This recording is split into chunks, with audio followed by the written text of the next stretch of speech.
Hi guys, welcome to our channel. Tamil மாதங்களில் வந்து பார்த்தீங்கன்னா 12 மாதங்கள் இருக்குங்க. அந்த 12 மாதங்களே வந்து ஒரு சிறப்பான மாதம் எதுன்னு எடுத்துக்கிட்டிங்கன்னா ஆடி மாதம் தாங்க. ஏன் அப்படின்னா அந்த ஆடி மாதத்தை வச்சு பல பழமொழிகள் இருக்குது. எடுத்துக்காட்டா ஆடி பட்டம் தேடி விதை, ஆடி காற்றில் அம்மியும் பறக்கும், ஆடி வெள்ளி தேடி குழி அப்படின்னு சொல்லி வந்து பார்த்திங்கன்னா இருக்கக்கூடிய மாதங்களே ஒரு சிறப்பு வாய்ந்த மாதம் ஆடி மாதம் தாங்க. ஆனால் அந்த ஆடி மாதத்துக்கே பெருமை சேர்க்கக்கூடியது யார் அப்படின்னு வந்து பார்த்திங்கன்னா சேலம் மாவட்டத்து மக்கள் தாங்க. என்னென்னு வந்து பார்த்திங்கன்னா அந்த ஆடி மாதத்தில் சேலம் மாவட்டத்து மக்கள் என்ன பண்ணுறாங்க அப்படின்னா தேங்காய் சுடுறாங்க. அந்த தேங்காய் சுடுதலை பற்றி தான் இந்த வீடியோவில் முழுக்க பார்க்க போகிறோம். வாங்க வீடியோக்குள்ளே போகலாம்.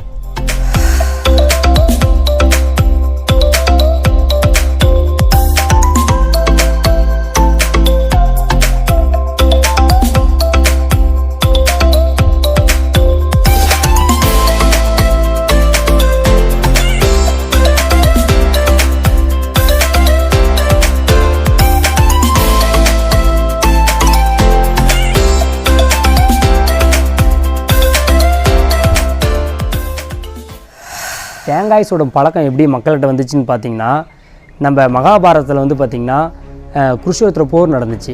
அந்த போர் நடக்கும் பொழுது வந்து கௌரவர்களுடைய தலைவனான துரியோதனன் என்ன பண்ணுறாரு அப்படின்னா யார் வந்து இந்த போருக்கு முன்னாடி வந்து போகும்போது பலி கொடுக்குறாங்களோ அவங்களுக்கு தான் வெற்றி கிடைக்கும் அப்படின்னு கருதுறாரு. அதனால் என்ன பண்ணுறாரு, பாண்டவர்கள் ஒருவரான சகாதேவங்கள்ட்ட போயிட்டு இந்த மாதிரி இந்த பலி கொடுக்கறதுக்காக வந்து ஒரு நல்ல நேரத்தை குறித்து கொடுங்க அப்படின்னு சொல்லி கேட்குறாரு. அவரும் குறித்து கொடுத்துட்றாரு. உடனே கிருஷ்ண பகவான் வந்து கேட்குறாரு, எதுக்கு நீ வந்து அவங்க நல்ல நேரத்தை குறித்து கொடுத்த அப்படின்னு. அதுக்கு சகாதேவன் என்ன சொல்கிறார் அப்படின்னா பஞ்சாங்கம் பார்க்கக்கூடிய கணிதனும் வந்து பொய் சொல்ல மாட்டான், அதனால் அவன் எனக்கு எதிரியாக இருந்தாலும் நான் பொய் சொல்ல மாட்டேன், நான் உண்மை தான் சொல்லுவேன் அப்படின்னு சொல்லி சொல்கிறாரு. உடனே கிருஷ்ணர் என்ன பண்ணுறாரு அப்படின்னா அவனுக்கு முன்னாடி நாம் என்ன பண்ணணும், பலி கொடுக்கணும் அப்படின்னு கலந்து ஆலோசித்து அர்ஜுனுடைய மகனான அரவானை பலி கொடுக்கலாம் அப்படின்னு சொல்லி முடிவெடுக்கிறாங்க. அப்படி முடிவெடுத்த பிறகு அரவானை என்ன பண்ணுறாங்க, பலி கொடுத்துட்றாங்க. அரவானுடைய தலையில் அவுள், வெல்லம், பச்சரிசி இதெல்லாம் போட்டு என்ன பண்ணுறாங்கன்னா வேக வச்சு அதை விநாயகருக்கு கொண்டு போயிட்டு படைக்கிறாங்க. அதுதாங்க நாளடைவில் என்ன ஆயிடுச்சு அப்படின்னா தேங்காய் சுடக்கூடிய பழக்கமாக மக்களிட நடைமுறைக்கு வந்துடுச்சு. தேங்காய் சுடுதலுக்கு வந்து பார்த்திங்கன்னா நம்ம எந்த வகையான மரத்தை பயன்படுத்துகிறோம்னா இந்த அழிஞ்சி மரத்தை தான் நம்ம பயன்படுத்துகிறோம்.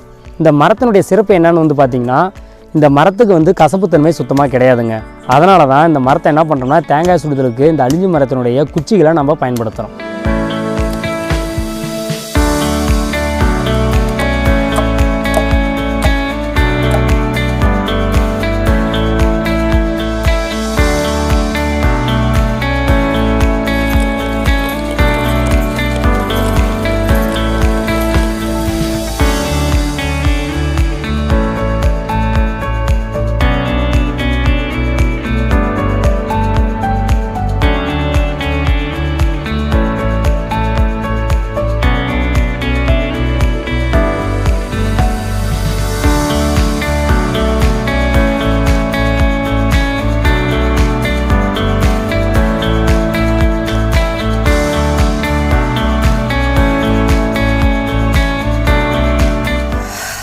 சகோதரி ஜெயந்தி வந்து நம்ம கூட இணைஞ்சிருக்காங்க. அக்கா வணக்கம். வணக்கம் அக்கா, இப்போ இந்த தேங்காய் சுடுதலுக்கு வந்து பார்த்திங்கன்னா இந்த தேங்காயை எப்படி நீங்கள் தேர்ந்தெடுக்கிறீங்க? அதாவது ஒரு பாதி பதமாக இருக்கணும், அரைக்காயாக இருக்கணும், இளநியாகவும் இருக்கக்கூடாது, நெத்தாகவும் இருக்கக்கூடாது. அதனால் முக்கால் பதமாக இருக்கலாம், பாதி பதமாகவும் இருக்கலாம், அரைக்காயாகவும் இருக்கலாம். அப்படி இருந்தால் தான் தேங்காய் சுடுறதுக்கு நல்ல ஒரு வாய்ப்பு. சரிங்கக்கா, அடுத்தது வந்து பார்த்திங்கன்னா இந்த தேங்காயை தேர்ந்தெடுத்துட்டு அதை வந்து நீங்கள் என்ன பண்ணுறீங்க, அந்த நாரை உரிச்சிட்டு திரும்ப கல்லில் வந்து தேய்க்கிறீங்க. எதுக்காக அந்த செயலை செய்கிறீங்க? தேங்காயோட ஓடு மொத்தமாக இருக்கும், அதனால் கொஞ்சம் தேய்ச்சா கொஞ்சம் மெல்லிசாக இருக்கும், கொஞ்சம் வேக வைக்கிறதுக்கு சீக்கிரம் வேகும். சரிங்கக்கா, அடுத்தது வந்து பார்த்திங்கன்னா இந்த தேங்காய்க்குள்ளே என்னென்ன பொருள்கள்லாம் போடுறீங்க?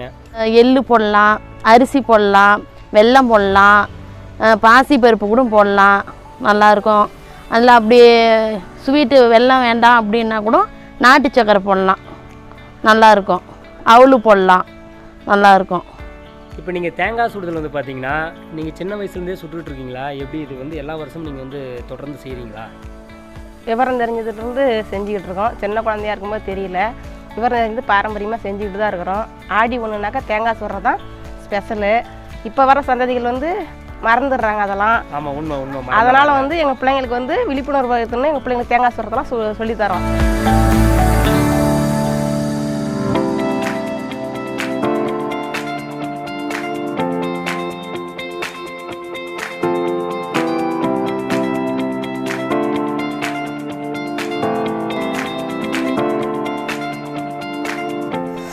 இப்போ இந்த தேங்காய் சுடுறதுக்கு தேவையான வெல்லம், ஊற வச்ச பச்சரிசி, அவுள், எள்ளு எல்லாத்தையும் ஒரு கலவையாக கலந்து அதை வந்து அந்த தேங்காய்க்குள்ளே போட்டுட்டு இப்போ வந்து அந்த அழிஞ்சி குச்சி என்ன பண்ணுறாங்கன்னா அந்த தேங்காயில் வந்து தேங்காய் சுடுறதுக்கு ஏதுவாக இருக்கிறதுக்காக அந்த அழிஞ்சி குச்சி வந்து பொருத்திக்கிட்டு இருக்காங்க.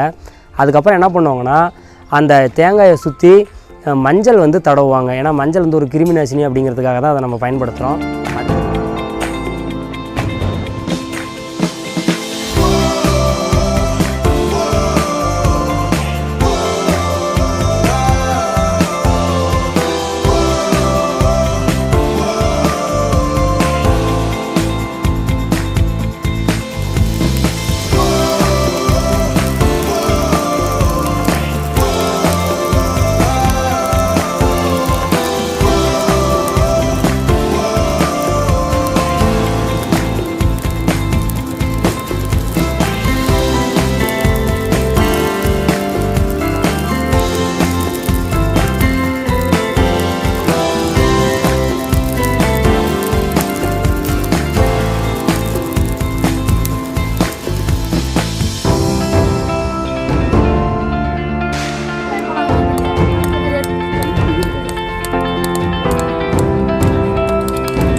ஃப்ரெண்ட்ஸ், வீடியோவோட எண்டுக்கு நம்ம வந்துட்டோம். இப்போ வந்து பார்த்திங்கன்னா நமக்கு இவங்க எல்லாருமே வந்து தேங்காய் நமக்கு சுட்டு கொடுத்தாங்க. அந்த தேங்காய் சுவை வந்து பார்த்திங்கன்னா ரொம்ப அருமையாக இருந்துச்சு. ஒரு நாள் மட்டும் இல்லை, எல்லா நாளுமே சாப்பிட்லாம் போல் இருந்துச்சு. நீங்கள் மறக்காமல் எல்லாருமே வந்து பார்த்திங்கன்னா ஆடி ஒன்றுக்கு தேங்காய் சுடுங்க. அதுக்கு முன்னாடி நம்ம சேனலை மறக்காமல் சப்ஸ்கிரைப் பண்ணுங்கள்.